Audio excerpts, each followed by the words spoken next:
People seek peace to escape pain, yet what if peace itself became the greatest pain of all? Where does one go then? Arthur, the man at the center of our story, believed he had found the answer. He gave up everything and fled to the heart of the Alps, chasing pure serenity. Yet sometimes, when we finally reach the place we thought would save us, we realize we've been walking the wrong path all along. This is the haunting tale of a man who ran away to stay alive, only to discover upon arrival that he no longer felt alive. In a dark wooden frame, the snow-capped peaks of the Alps stood tall and silent, eternal sentinels watching over the earth. Below them, green slopes caught the first golden light of autumn. That was the first sight Arthur saw each morning. Not a painting, but a flawless reality framed by the window of his small cabin in a forgotten Austrian valley. The crisp mountain air crept in, carrying the scent of freedom.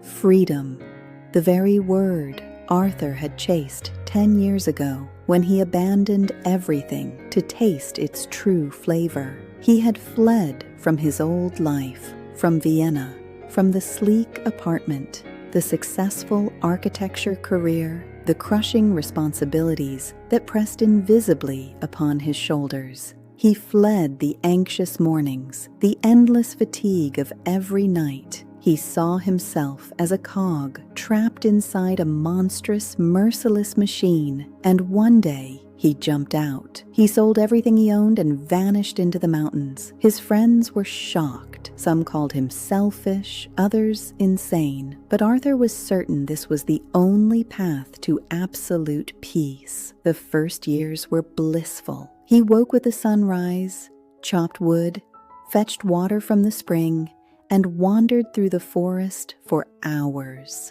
There was only him and nature, an immaculate harmony of silence and beauty. The peace he had dreamed of wrapped him like a warm blanket.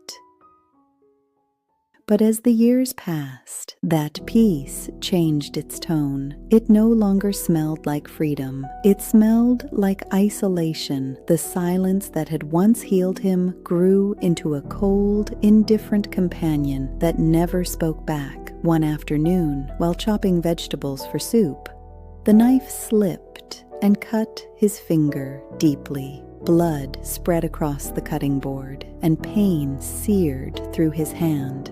In that stark silence, a shocking truth struck him.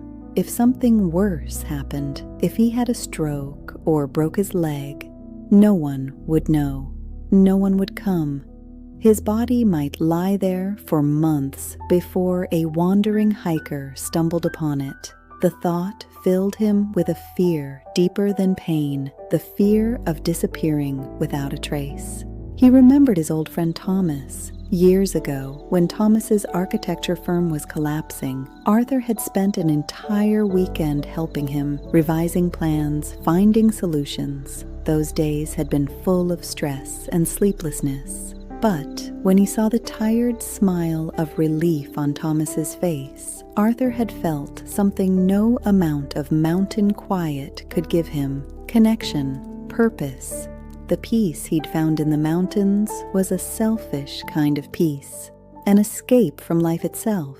He had evaded every burden, every pain, but in doing so, he had also severed himself from joy, triumph, and meaning. True peace, he realized, isn't the absence of the storm. It's finding a shelter within it.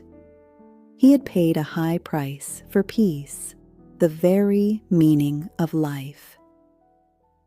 On the morning of his 10th year in the cabin, Arthur made a decision. He packed a small bag, some bread, some cheese, and closed the cabin door behind him. He didn't lock it. Perhaps one day another weary soul would seek refuge there. With each step down the valley toward the nearest village, he felt a strange mix of fear and excitement. Fear of returning to the world he'd escaped, and excitement at feeling alive again. He was no longer searching for perfect peace. He was searching for life in all its chaos, responsibility, pain, and joy. When he reached the first small cafe at the village entrance, he walked in. The smell of coffee and fresh bread filled the air. People chatted softly at tables. The kind of gentle hum that once annoyed him now sounded like the sweetest music in the world. He approached the counter and smiled at the woman behind it. "One coffee, please," he said, his voice rough from years of silence.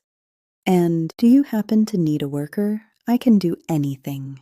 The woman, Helena, raised her eyebrows. The fine lines around her eyes deepened into a smile, marks of a lifetime spent welcoming strangers. "That's strange," she said warmly. "My father used to handle the heavy lifting, but since last winter he's been too weak. I was just wishing for a strong pair of hands." "Seems the mountain has sent you," Arthur smiled. "A real one this time. Or maybe the mountain finally decided to throw me out," he said. And so began the new chapter of Arthur's life. At first, their conversations were brief, practical, but gradually, between the rush of customers and the quiet of afternoons, they began trading stories. Arthur spoke of his old city life and the peace that had turned into emptiness. Helena shared how the cafe had belonged to her parents and how, after losing her husband, she chose to keep it alive alone, pouring her love into its warm glow. In each other, they found what they had lost. Arthur saw in Helena a sense of belonging. Helena saw in Arthur a man who had tasted the depths of solitude and now cherished human closeness. Their love didn't bloom like a storm. It brewed gently, like a cup of fragrant tea. A year later, Arthur was no longer just a worker. He was Helena's partner in life and in the cafe. Using his architectural skill, he built a wooden terrace that opened toward a breathtaking mountain view. Now his hands didn't just warm the cafe, they warmed the heart of the woman who had returned him to life. One bright summer afternoon, the small bell above the cafe door rang. A man with graying hair and a familiar smile stood there. Thomas. He had heard rumors of a former architect building a terrace in a remote village, and curiosity had brought him there, not knowing it was his lost friend.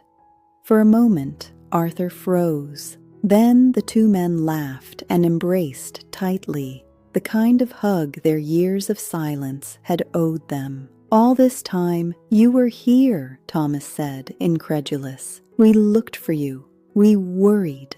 Arthur gestured toward Helena, who smiled warmly. "I was finding myself," Arthur said, "and I think I finally did." That night, the three of them sat on the terrace beneath a sky of scattered stars.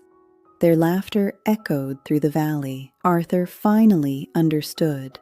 Real peace isn't a still, empty silence. It's a living, breathing harmony born of love, responsibility, and connection.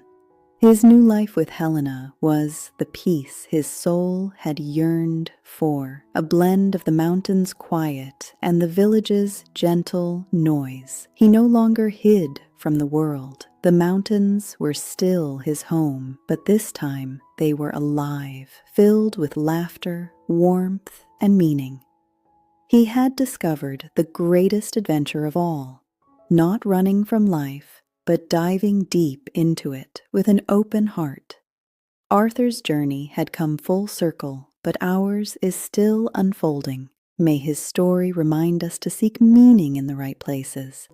And if this tale touched you, share your reflections below. Your presence keeps this small community warm. For more stories like this, subscribe, and until next time, may your nights be peaceful and your days alive.